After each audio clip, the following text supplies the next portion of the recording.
যে আমার সন্তান আমার সবচাইতে বড় সম্পদ। এই কারণে দেখেন হজরতে ইব্রাহিম আলাইহিস সালাম, আমরা মুসলিম জাতি, আমাদের পিতা সাইয়্যিদিনা ইব্রাহিম আলাইহিস সালাম আল্লাহ পাকের কাছে সম্পদের আবেদন করেন নাই, সন্তানের আবেদন করেছেন। রব্বি হাবলি মিনাস সালিহিন ফাবাশশারনাহু বিগুলামিন হালিম। আল্লাহ আপনি আমাকে নেক সন্তান দান করেন। সম্পদের আবেদন করেন নাই, সন্তানের আবেদন করেছেন। কেন? কারণ এই পৃথিবীতে সম্পদ আর সন্তান এই দুইটাই আমার জন্য প্রয়োজন, আমার জন্য উপকারী। তবে সম্পদের চাইতে সন্তান বড় নেয়ামত। সম্পদের চাইতে সন্তান বড় নেয়ামত। সম্পদ নির্ধারিত একটা টাইম পর্যন্ত কিছু কাজে আমাকে হেল্প করে, সন্তান আমার মৃত্যুর পরেও অনেক কাজে আমাকে হেল্প করতে পারে, যেটা সম্পদ পারে না। এই জন্য প্রতিটি পিতামাতার শ্রেষ্ঠ সম্পদ দুনিয়াতে সম্পদ না, সন্তানই বড় সম্পদ। সন্তানদেরকে যদি সম্পদ রূপে গড়ে তুলতে পারি, তাহলে এ সন্তান যেমন সম্পদ অর্জন করবে, তেমন সম্মান অর্জন করবে, তেমন দুনিয়াতে আমার মুখ উজ্জ্বল করবে, ওর কারণে আমার মর্যাদা বাড়বে। আর সন্তানকে যদি আমি প্রকৃত অর্থে সম্পদ রূপে রূপান্তরিত করতে না পারি, এক কথা প্রকৃত মানুষ রূপে তাকে গড়তে না পারি, তাহলে এক সন্তান এক ফ্যামিলির সকলের ঘুম হারাম করার জন্য যথেষ্ট। একটা সন্তান, 10টা সন্তান আছে, 9টাই ভালো, শুধু একটা প্রবলেম, একটাই টোটাল ফ্যামিলির আরামের ঘুমকে একদম শেষ করে দিবে, যেটা এখন অনেক ফ্যামিলির মানুষ ধুকে ধুকে ধুকে ধুকে জ্বলছে এই আগুনে। বাংলাদেশের মানুষের অবস্থাটা কি আপনাদেরকে সহজে বুঝবার জন্য একটা কথা বললেই বুঝবেন। আজকে মসজিদেও আমি কথা বলেছি। এই কিছুদিন আগে বিশ্বকাপ ফুটবল খেলা হয়ে গেল, তাই না? হয়েছে। আপনারা কেউ বা কেউ দেখেছেন, আমরা কিন্তু দেখি নাই। কোন দল খেলছে, কবে খেলছে, এগুলো আমাদের ইসে ছিল না। তবে খেলা শেষ হওয়ার পরে এই যোগাযোগ মাধ্যম, সামাজিক যোগাযোগ মাধ্যমে অনলাইনে একটা জরিপ দেখতে পেলাম। এই খেলাকে উপলক্ষ করে তামাম পৃথিবীতে কিছু খেলোয়াড়দের প্রেমিক, খেলোয়াড়দের আশিক, তাদের পাগল সারা দুনিয়াতে কোন দলটা যেন ফাইনালে হেরে গেল, আর্জেন্টিনা। আচ্ছা, আর্জেন্টিনা হেরে যাওয়ার কারণে এক কথা টোটাল খেলাতে সারা দুনিয়াতে মানুষ মারা গেছে 8 জন, আর বাংলাদেশ ছোট্ট একটা ভূখণ্ডে মানুষ মারা গেছে 12 জনের উপরে। তার মানে খেলাধুলাতে আমরা বিশ্বসেরা না হলেও বলদের মধ্যে বিশ্বসেরা। আমরা বিশ্বসেরা বলদ। বলদ বলদ বুঝেন তো? মাশাআল্লাহ, বিশ্বসেরা বলদ। কেন বললাম বলদ? এদেশের একদম ছোট্ট শিশু থেকে শুরু করে নিয়ে, যুবক যুবতী থেকে শুরু করে নিয়ে এ বয়স্ক মানুষ পর্যন্ত এ খেলার পাগল। এতটাই পাগল, সে যেই দলটাকে চয়েস করেছে সেই দল হেরে যাওয়ার কারণে সে আত্মহত্যা করেছে। এটা তো পাগল না, এটা ছাগলের বাচ্চাও বলা যায় না।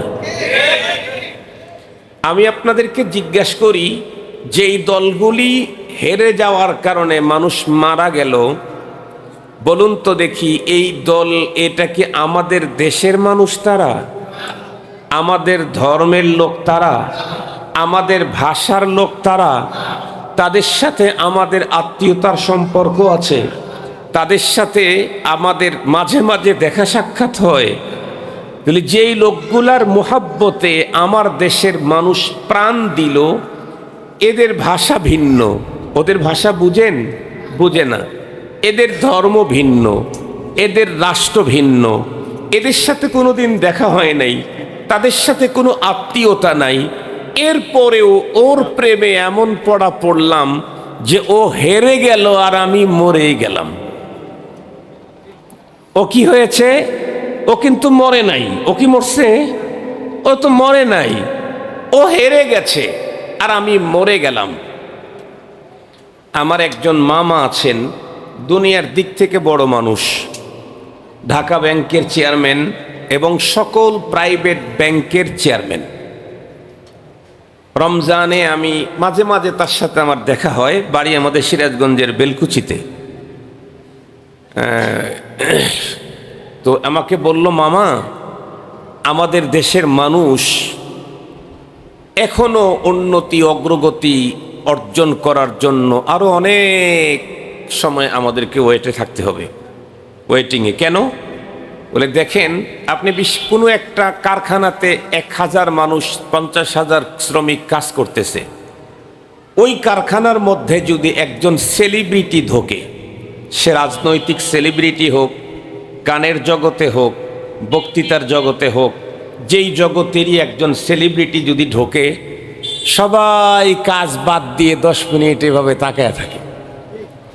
50,000 শ্রমিক যদি 10 মিনিট কাজ বন্ধ করে তাকায় থাকে, তাহলে বলেন তো দেখি 50,000 শ্রমিককে 10 মিনিট দিয়ে গুণন দিলে কয় ঘন্টা হবে? তাহলে রাষ্ট্র এতগুলি টাইম এতগুলি কাজ করতে পারত, সেই কাজ থেকে এরা পিছিয়ে পড়ল।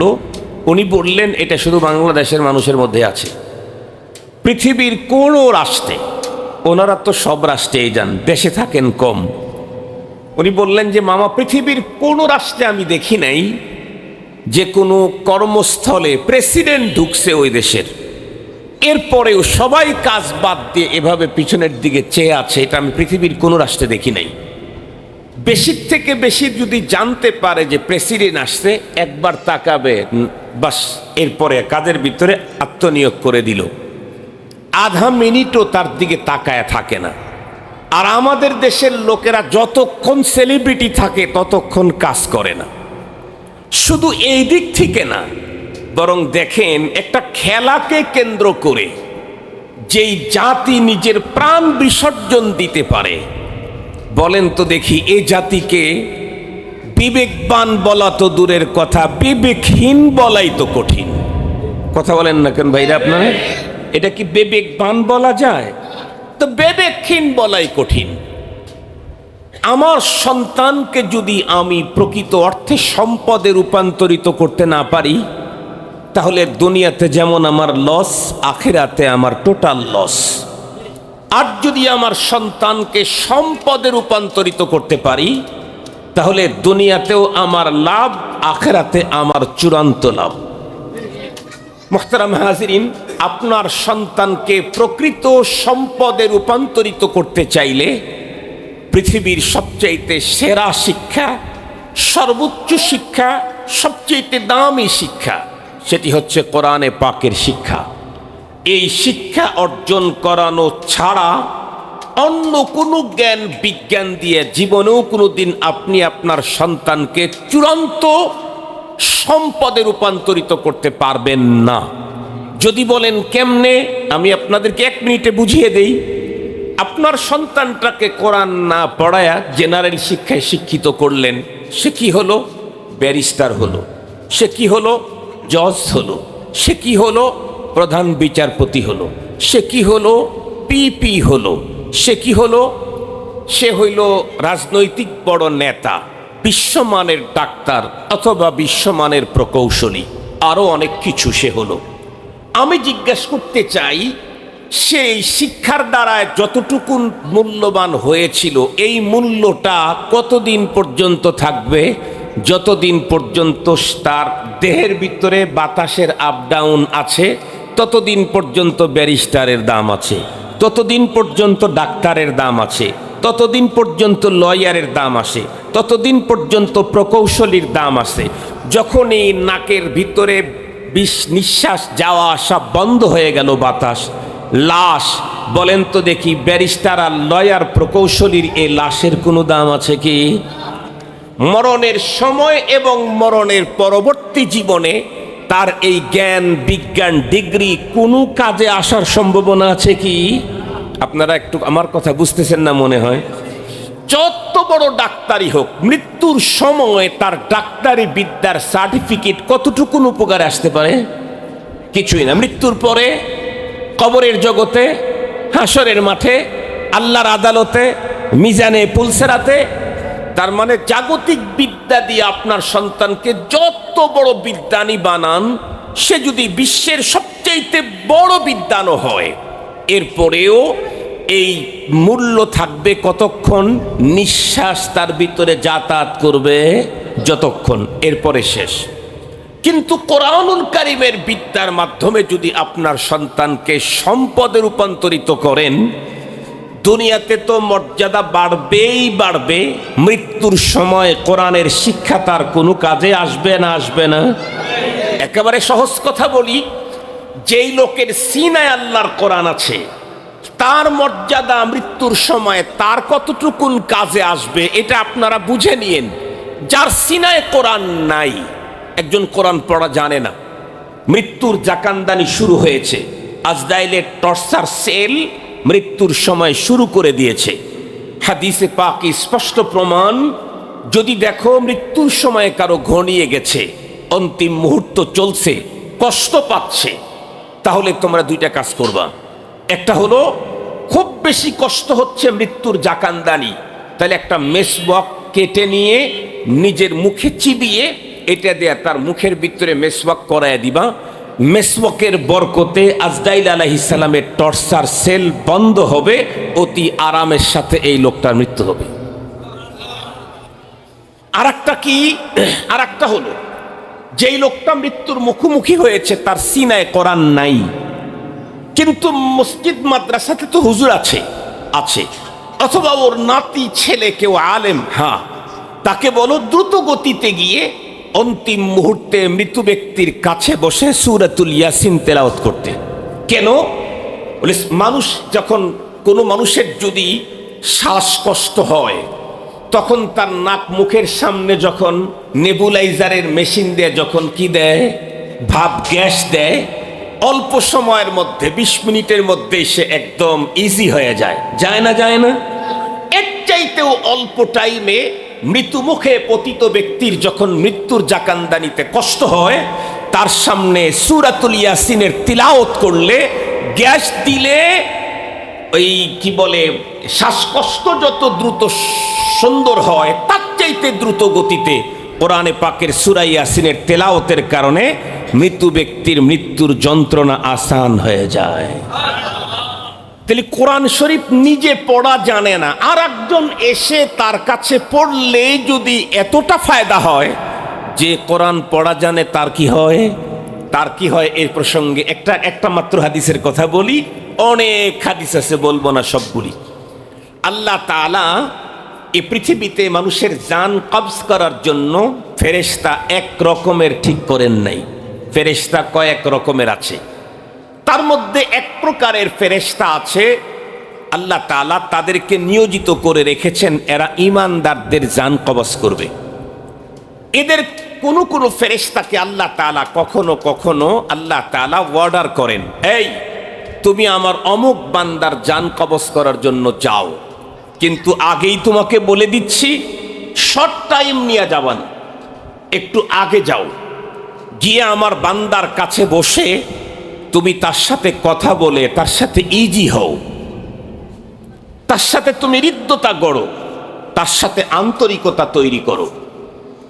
কথা বলতে বলতে বলতে বলতে এক পর্যায়ে তাকে তুমি ওয়াজ করা শুরু করো, দুনিয়া এত কষ্ট, জান্নাতে এত আনন্দ আরাম, তোমার ওয়াজে যাতে করে তার অন্তরটা জান্নাতের দিকে যেতে চায়, তখন তুমি পিছন দিক থেকে আস্তে ধাক্কা দিয়ে বের করে নিয়ে আসবা, আমার বান্দার যাতে কষ্ট না হয়।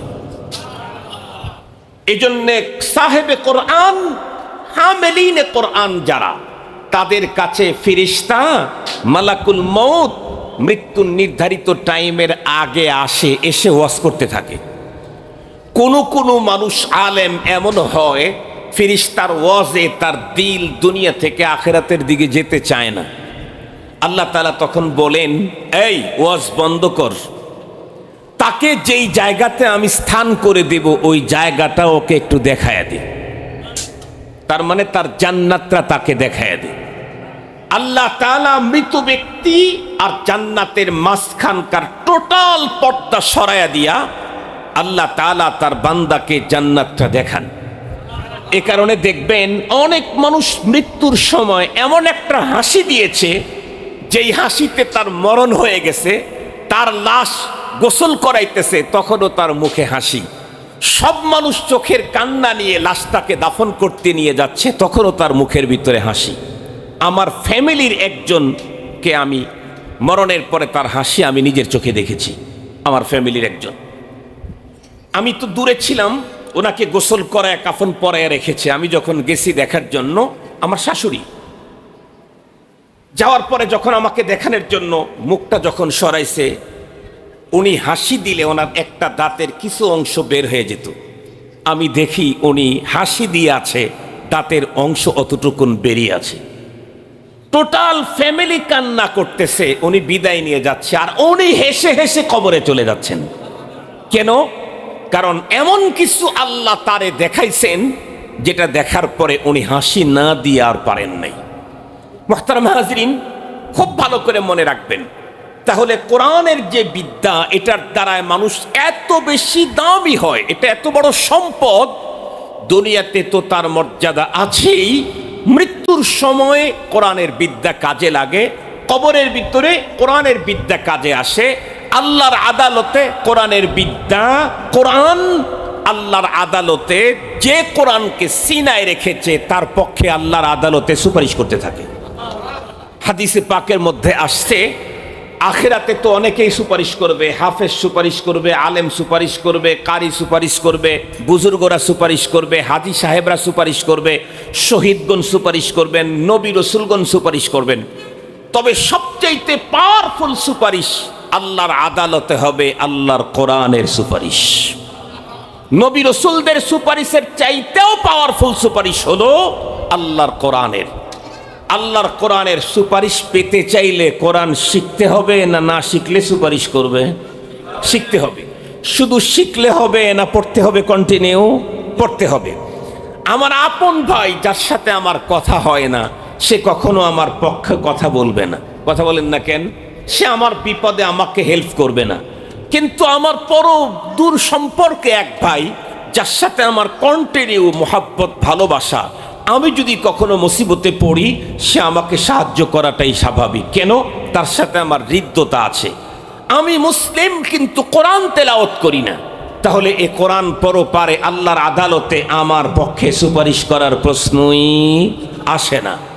আমি মুসলিম, আমি কোরআন পড়া জানি এবং কোরআনে পাকের তিলাওয়াত কন্টিনিউ করি, তাহলে তো আল্লাহর আদালতে তো কোরআন সুপারিশ করবেই। আমি যখন মরে যাব, আমাকে যখন কবরে রাখা হবে, চতুর্দিক থেকে আযাবের ফেরেশতা কিলবিল করে আগাইতে থাকবে। রাসূল করিম সাল্লাল্লাহু আলাইহি ওয়াসাল্লাম বলেন, সেই মুহূর্তে কোরআনুল কারীম মৃত্যু ব্যক্তির মাথার দিকে দাঁড়ায়া যাবে। ফেরেশতারা যখন আসতে থাকবে তাদেরকে ডেকে বলবে, এই কি চাই এখানে? ফেরেশতারা বলবে, এই লোক দুনিয়াতে ঝামেলা করছে, এই বিষয়গুলি নিয়ে আমরা একটু রিপোর্ট করতে এসেছি, দেখা ব্যবস্থা নিতে এসেছি। কোরআন কারীম বলবে, দেখো তোমরা যে আল্লাহর গোলাম, আমি সেই আল্লাহর কালাম। কোরআন শরীফ কার কালাম? বলবে, তোমরা যে আল্লাহর গোলাম, আমি সেই আল্লাহর কালাম। এর ব্যাপারে কি ঝামেলা, কি সমস্যা আছে সেটা আমি আল্লাহর সাথে ডিসকাস করব, এখান থেকে সব চলে যাও। এখন বলেন, পুলিশ যদি এখানে মন্ত্রীর মিটিং চলতেছে, এখানে একজন আসামি বসে আছে, পুলিশ মন্ত্রীর সামনে থেকে আসামি ধরে নিয়ে যাওয়ার সাহস আছে? যদি ধরতে আসে, মন্ত্রী কি বলবে? কি স্যার ওর নামে মামলা আছে। যত মামলা আছে আমি দেখবো, যা এখান থেকে। বলবে না? বলবে না? আল্লাহর কোরআন কবরের ভিতরে আযাবের ফেরেশতাদেরকে বলবে, এই লোক নিয়ে যত ঝামেলা সব আল্লাহর সাথে আমি ডিসকাস করব, এখান থেকে চলে যাও। মৃত ব্যক্তি তখন একদম চমকে উঠবে, অস্থির হয়ে যাবে। কোরআন তখন বলবে নম কানাউমাতিল আরুস, আরে তুমি অস্থির হচ্ছ কেন, তুমি ঘুমিয়ে পড়ো। তার মানে তুমি পৃথিবীতে রাত্রি জেগে জেগে আমাকে পাহারাদারি করেছো। আমি কোরআনের বিধান আল্লাহর জমিনে প্রতিষ্ঠিত করবার জন্য রাজপথে নেমে বুকের রক্ত দিয়েছো। কোরআনের বিধান পৃথিবীতে বাস্তবায়ন করবার জন্য তুমি আন্দোলন করেছো, সংগ্রাম করেছো, জেল জুলুম সব সহ্য করেছো। আজকে তুমি আরাম করবা আর আমি পাহারাদারি করব তোমার। কতদিন কিয়ামতে ইসরাফিল আলাইহিস সালাম দ্বিতীয়বার সিংহায় ফু না দিবে যতদিন, ততদিন আমি স্ট্যান্ড বাই এখানে দাঁড়ায় থাকবো, তুমি আরামে ঘুমাও, কেউ তোমাকে ডিস্টার্ব করবে না। সঙ্গত কারণেই কোরআনে পাকের চাইতে বড় কোনো সম্পদ মুমিনের হতেই পারে না। কিন্তু এখানে দুইটা কথা আপনাদেরকে বলে আমি শেষ করে দিচ্ছি। সেটি হলো, আপনারা লক্ষ্য করে দেখবেন, আপনারা যারা স্কুলে পড়েছেন, প্রাইমারিতে যতগুলি ছিলেন এসএসসিতে কি অতগুলা ছিলেন? প্রাইমারিতে ছিলেন 300, এসএসসিতে গিয়ে দেখেন 50 জন, তার মানে 250ই নাই। ঠিক সেম আবার এসএসসিতে ছিলেন 50 জন, মাস্টার্সে গিয়ে দেখবেন মাত্র টিকছে 5 জন। ঠিক বললাম? সেম মাদ্রাসার মধ্যে মক্তবে পড়ে কতজন? 200। কোরআন শরীফ হাতে নিল কতজন? দেখে 50 জন কমে গেছে। হেফজখানায় হাফেজ হয়ে বের হয়েছে কতজন? 300-র মধ্যে মাত্র 30 জন হাফেজ হয়েছে, আর 270 জন ঝরে পড়ে গেছে।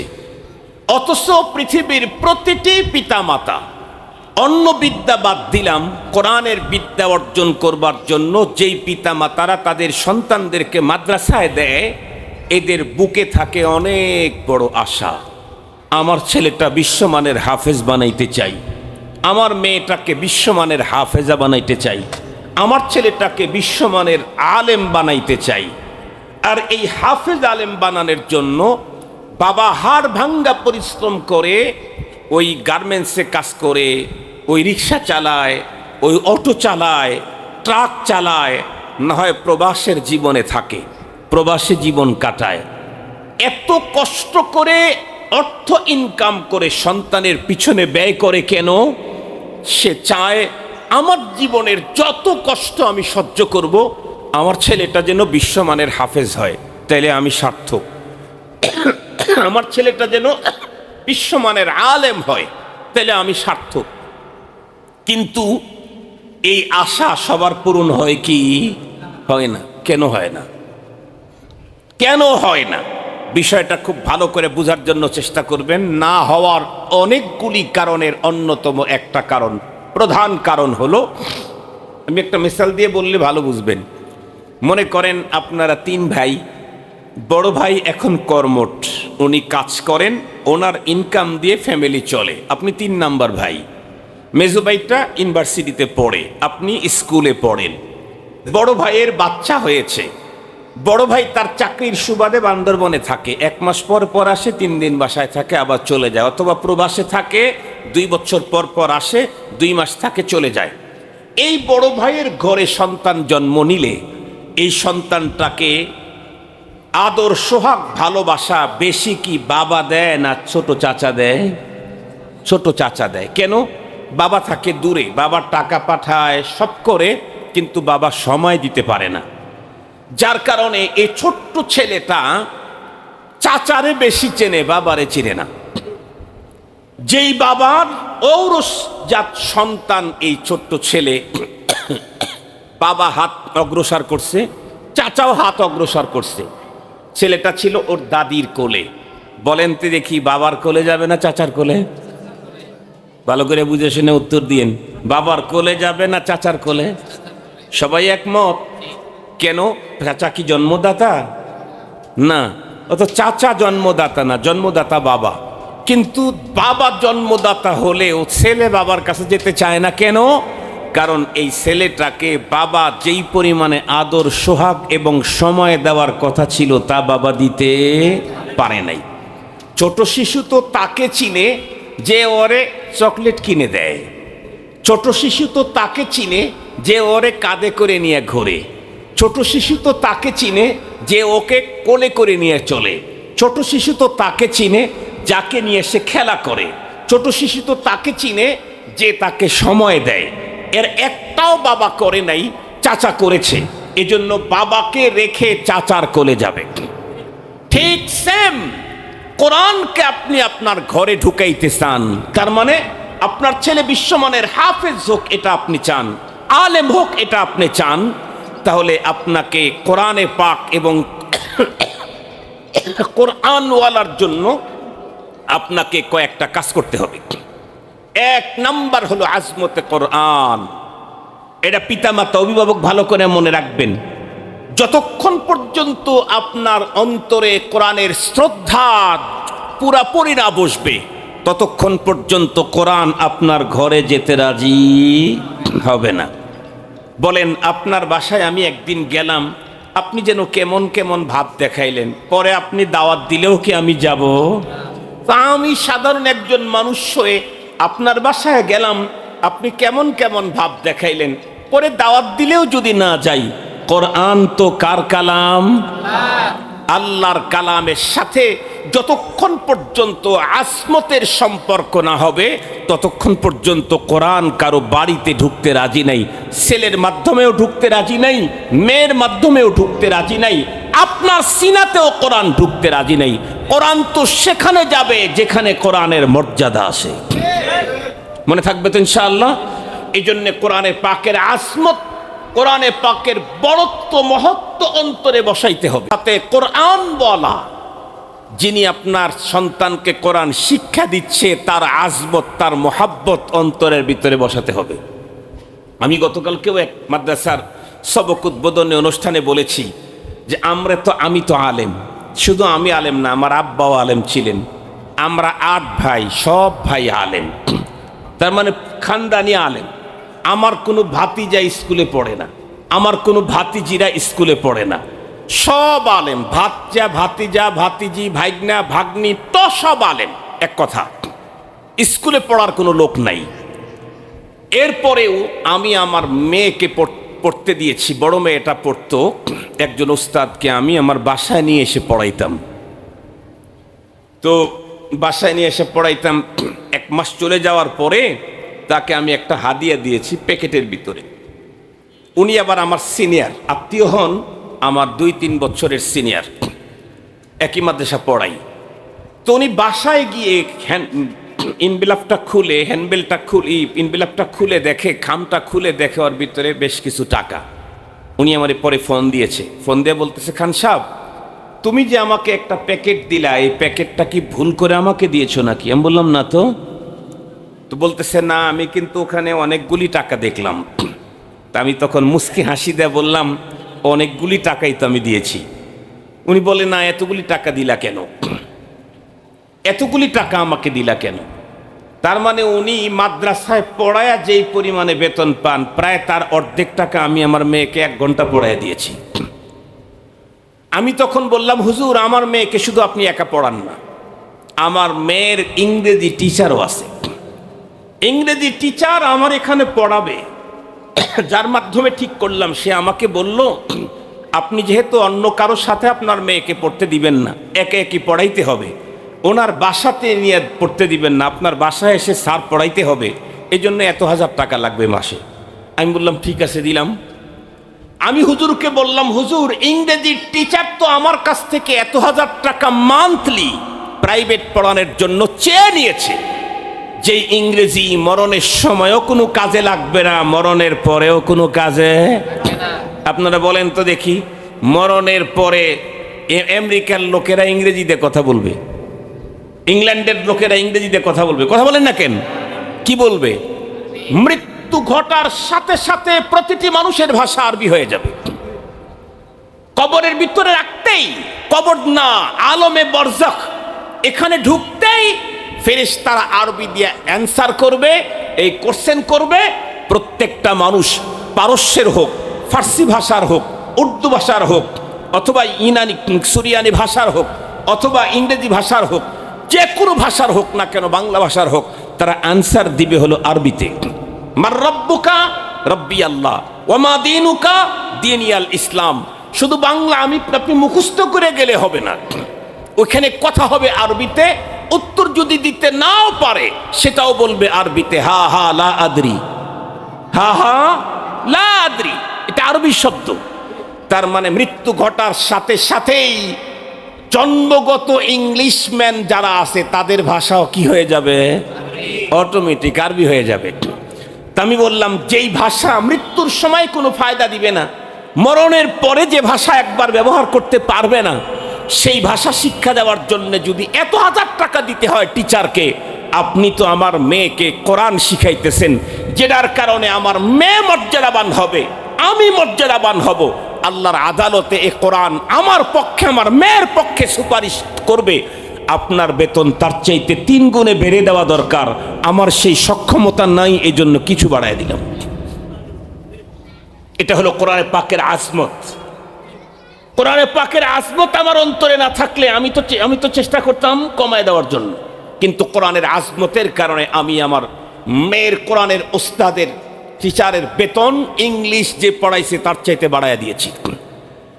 শেখুল হাদিস সাহেব আল্লামা আজিজুল হক সাহেব রহমাতুল্লাহ নাম শুনছেন? মামুনুল হকের নাম শুনছেন?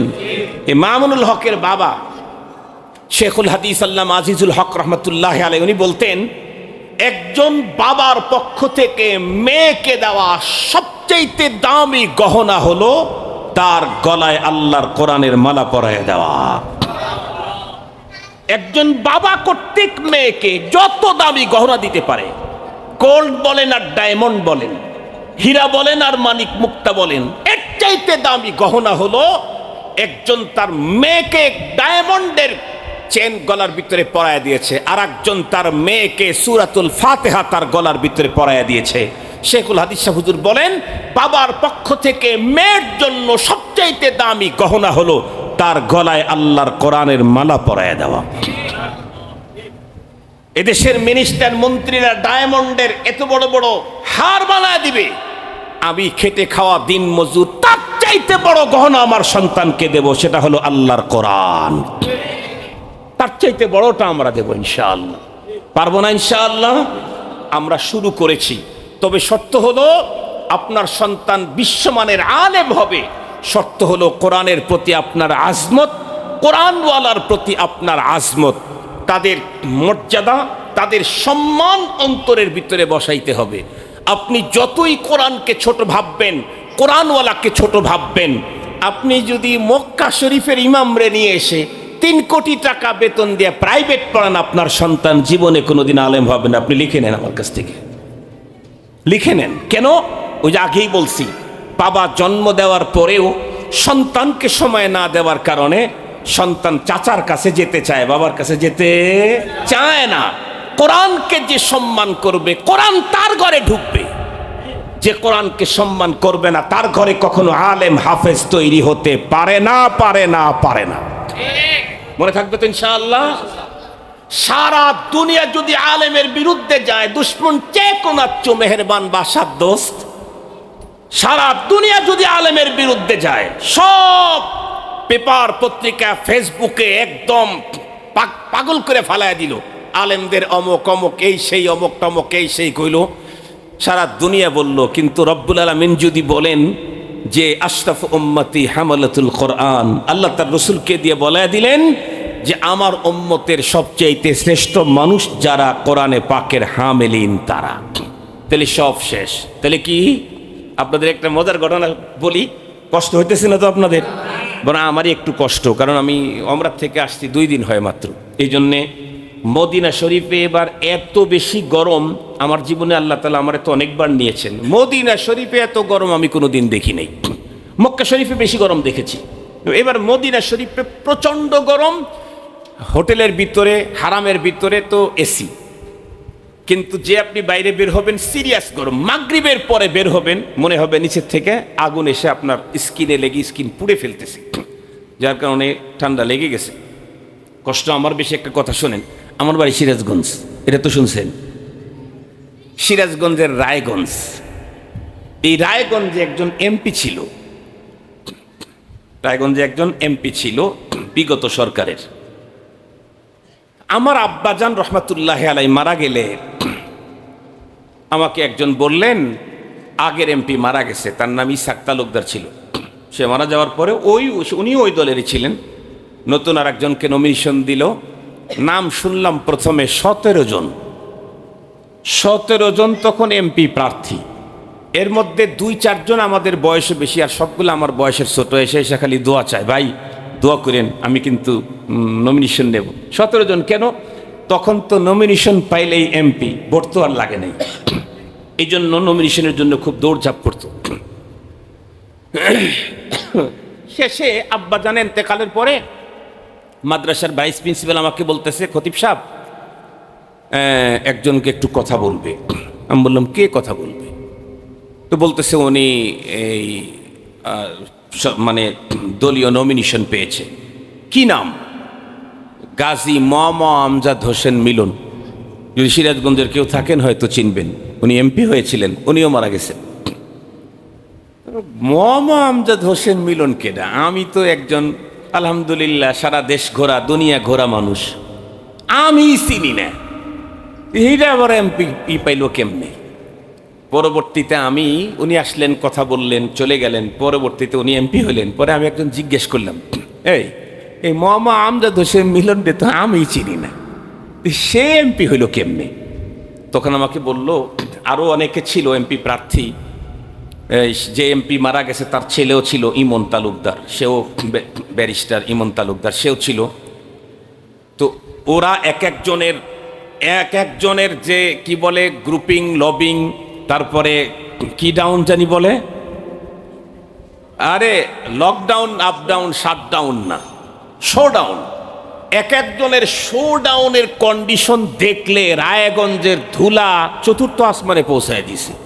হাজার হাজার হুন্ডা নিয়ে শোডাউন এলাকায় ঢোকাই যায় না, মনে হইল যে এমপি হয়েই গেছে। কিন্তু এই গাজী মোহাম্মদ আমজাদ হোসেন মিলন এটা হইল কেমনে? পরে আমাকে ওনারা বললেন যে 17 জন তো ক্যান্ডিডেট ছিল, এর ভিতরে 4 জন না 5 জনকে সেই সময়ের প্রধান ডেকেছিলেন, ডেকে তাদের সাথে কথা বলেছেন।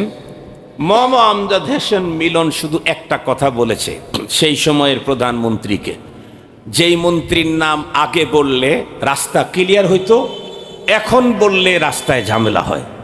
ঠিক বললাম না? ঠিক বললাম? এই হলো দুনিয়া, এই হলো দুনিয়া। এক সময় তার নাম বললে রাস্তাঘাট সব ক্লিয়ার, এখন তার নাম বললেই ঝামেলা। ওনার কাছে গিয়া উনি বলছে যে, ম্যাডাম আমি আর কি বলবো, আমার তো কোনো কিছু বলার নাই, ওনারা অনেক কিছু করছেন দলের জন্য। আমি শুধু একটা কথা বলি, আমি বঙ্গবন্ধুর সাথে রাজনীতি করছি। বঙ্গবন্ধুকে চলন বিলের মাগুর মাছ আর কই মাছ আমি নিজে এনে এনে বঙ্গবন্ধুকে খাওয়াইছি। এটাই আমার যোগ্যতা, আর কোনো যোগ্যতা আমার নাই। সঙ্গত কারণেই একজন মেয়ে, একজন ছেলে তার মৃত্যু বাবাকে ভালোবাসা দেওয়ার কথা যদি কেউ বলে, তার প্রতি তার দুর্বলতা আসবেই, মানবিক কারণেই চলে আসবে। সাথে সাথে ওনারে দিয়ে দিছেন। আমি বুঝাইতে চাইলাম, জমিনের ভিতরে কি ডাউন জানি বললেন, শোডাউন আর গো ডাউন, লকডাউন আর আপ ডাউন, এই জাতীয় কইরা কখনো কাজ হয় না যদি উপরের ফয়সালা না হয়। সবাই ধুলা উড়াইলো আর পথ পাইলো কে? উপরের সাথে যে সম্পর্ক রেখেছে সে। সারা দুনিয়ার সব মানুষ যদি মোল্লাদের বিরোধী হয়, আল্লাহ মোল্লাদের পক্ষে। কথা বলেন, আল্লাহ কাদের পক্ষে? আল্লাহ কোরআন শরীফের ভিতরে বলেন, ইন্নামা ইয়াখশাল্লাহা মিন ইবাদিহিল উলামা। আল্লাহ কোরআন শরীফের ভিতরে বলেন, ইয়ারফাইল্লাহুল্লাযীনা আমানু মিনকুম ওয়াল্লাযীনা উতুল ইলমা দারাজাত। আল্লাহ কোরআনের ভিতরে তার কোরআন নাজিল করে কোরআনে ওলামায়ে কেরামের মর্যাদা বর্ণনা করেছেন। সারা দুনিয়ার পেপার, পত্রিকা, সোশ্যাল মিডিয়া আলেমদের মানহানি করতে চাইলে আল্লাহ তাদেরকে ল্যাংটা করে ছেড়ে দেবে ইনশাআল্লাহ। আলেমদের কিছুই হবে না। কেন? দুনিয়াতে শোডাউন, গোডাউন, আপ ডাউন আর লকডাউন এগুলি করে কোনো কাজ হয় না। মেন জায়গা কাজ করতে পারলেই কাজ হয়। এক নাম্বার, তাহলে আমার ঘরে যোগ্য আলেম তৈরি হবে।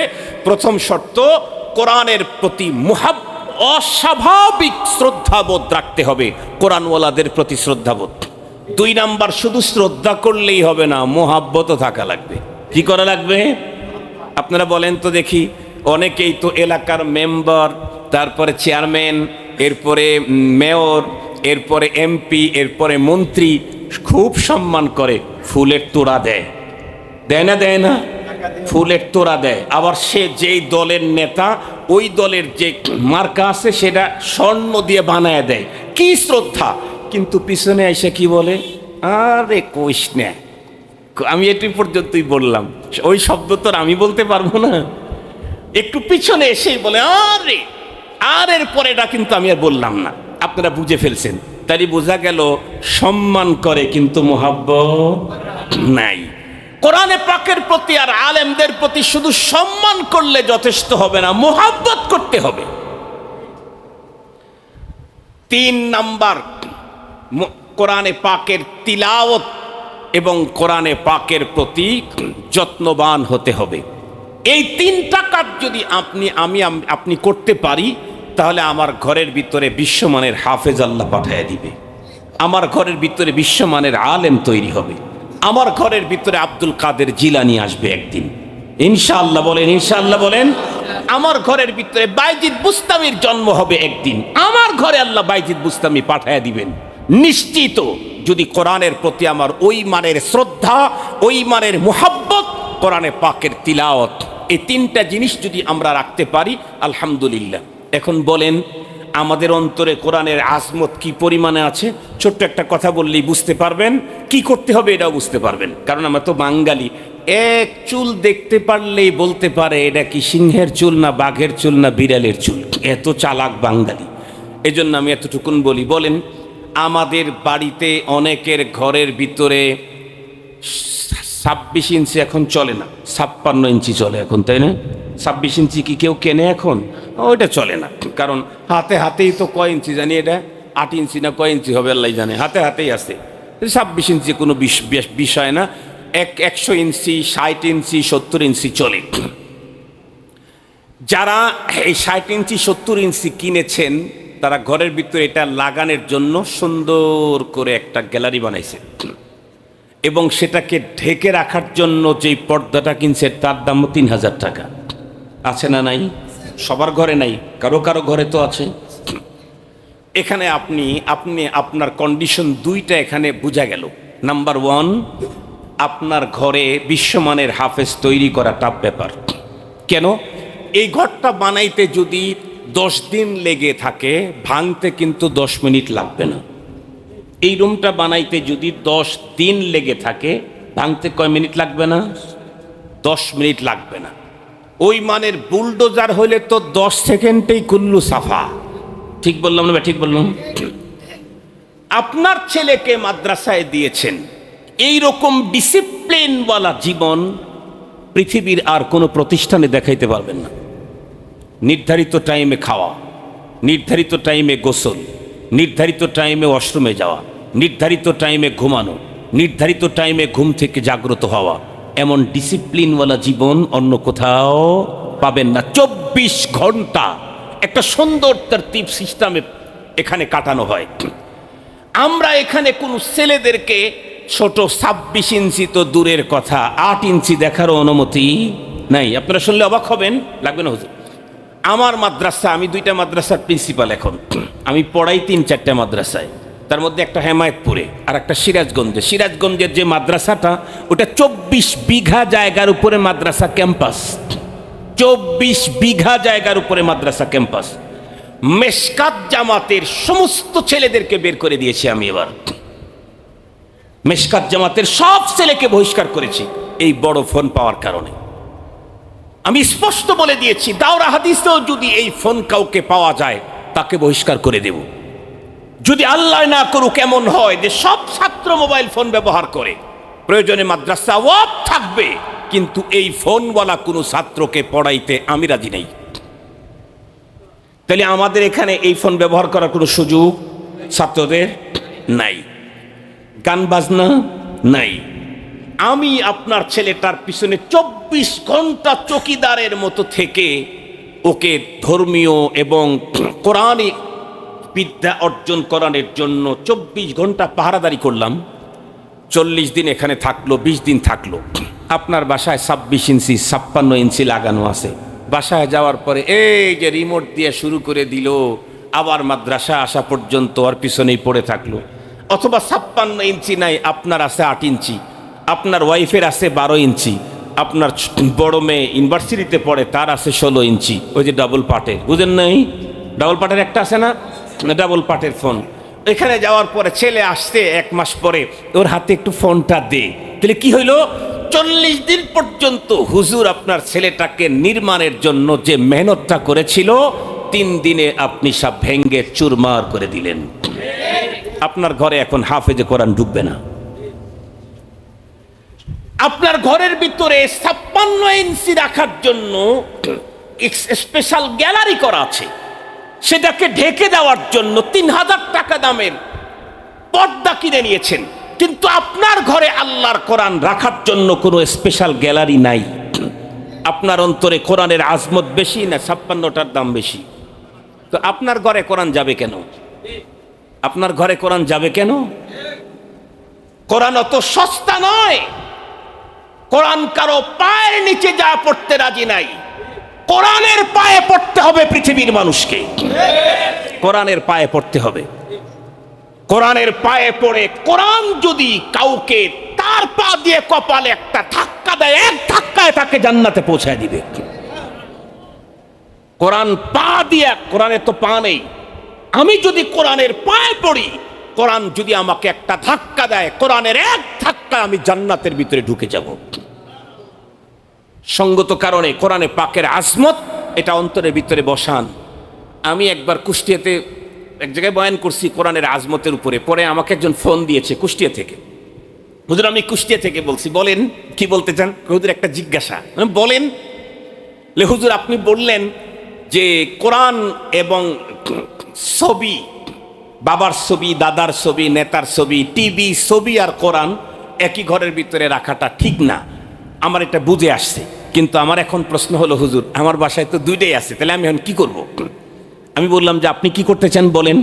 বলে হুজুর আমি তো কোরআন, ঘরের ভিতরে তো টিভি আছে, ছবিও আছে, আমি তো পার্টি করি, তো সেই ক্ষেত্রে যদি কোরআনটাকে আমি বারান্দায় রাখি কেমন হয়? আপনারাই বলেন। এর অ্যান্সার আমার কি দিতে হবে? যে মুসলমান টিভি আর ছবি আর নেতার ছবির ধাক্কায় কোরআনকে ঘর থেকে বের করে বারান্দায় দেয়, এটারে যদি মুসলমান বলেন তাহলে মুনাফিক হবে কেডা? বুঝেন নাই আমার কথা? এটাই যদি মুসলমান হয় তাহলে মুনাফিক হবে কে? আমাদের দেশের মুসলমানদের কন্ডিশন হলো এই। সবচেয়ে বড় কথা আমি আপনাদের সকলের পায়ে ধরে বলি, দুনিয়ার মাত্র 60, 70, 80 বছরের জীবনটা কাটাবার জন্য কত ঘন্টা পরিশ্রম করেন আমরা করি। কবরের জগতে কত হাজার বছর পৃথিবীর কারো জানা নাই। হাসরের ময়দানে মাহশর অনন্তকাল, সেই জীবনের কিছু পুঁজি নিয়ে কবরে যাওয়াটা দরকার না? আপনারা কি বলেন ভাই? এই জন্য আপনারা প্রত্যেক দিন কন্টিনিউ 10 মিনিট বা 20 মিনিট করে সময় হলেও পাশে মসজিদের ইমাম সাহেবের কাছে গিয়ে দিন শিখবেন। মসজিদের ইমাম আছে না, তার কাছে 10টা মিনিট কন্টিনিউ দিন শিখবেন। মাদ্রাসা আছে, হুজুরের কাছে দিন শিখবেন। ইনশাআল্লাহ এই যে 10 মিনিট 20 মিনিট করে সময় দিচ্ছেন, এর দ্বারা আপনি ধর্ম জানতে পারবেন। ধর্ম তখন মানার একটা অন্তরের ভিতরে একটা প্রতিভা, একটা আগ্রহ তৈরি হবে। আর ধর্ম মেনে কবরে যেতে পারলেই পুরা জীবন শান্তির হবে। আল্লাহ তাআলা আমাদের সকলকে আলোচিত কথা বুঝা এর উপরে আমল করবার তৌফিক দান করুক। ওয়া আখিরু দাওয়ানা আনিল হামদুলিল্লাহি রাব্বিল আলামিন।